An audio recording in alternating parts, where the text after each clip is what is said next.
तर रामकृष्ण हरी मित्रांनो, मी ब्लॉगर आदित्य आणि स्वागत आहे तुमचं जमते कीच्या नवीन एका मिनी ब्लॉग मध्ये। तर आज होता आमचा पंढरपूर वारीचा 10वा दिवस। काल रात्री दगडी अकोल्याला मुक्काम केला आणि सकाळी आवरून आम्ही निघालो पुढच्या वाटेला। विठ्ठल विठ्ठला हरी ओम विठ्ठला विठ्ठल विठ्ठल विठ्ठला हरी ओम विठ्ठला विठ्ठल विठ्ठल विठ्ठला निळोबाच्या विठ्ठला विठ्ठल विठ्ठल विठ्ठला निळोबाच्या विठ्ठला। आणि दुपारच्या मुक्कामासाठी आम्ही थांबणार होतो करकमला।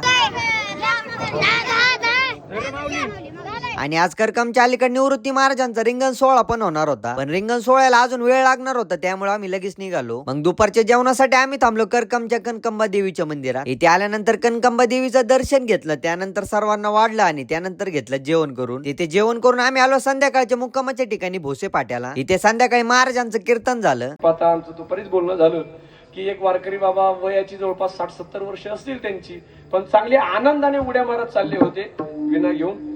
ही सगळीच आमचे संदीप भाऊ वगैरे सगळेजण म्हटले, महाराज तुमच्यासारखा विनेकरी आहे म्हणजे कसा तरुणांना लाजवेल याच्यापेक्षा जास्त संचार त्यांच्या अंगामध्ये होतो आणि नाचत जाऊ। आणि आज जास्त काय व्लॉग शूट केला नव्हता कारण आज खूप दमलो होतो, पण किती दमलो तरी रात्री 12 वाजता का व्हायना व्लॉग एडिट करायला बसावंच लागतं। तर मित्रांनो, आजचा व्लॉग इथंच एंड करतो। तुम्हाला जर आजचा व्लॉग आवडला असेल तर व्लॉगला लाईक शेअर कमेंट करा आणि आपल्या जमते कीच्या पेजला फॉलो आणि आपल्या युट्यूब चॅनलला सबस्क्राईब करायला विसरू नका।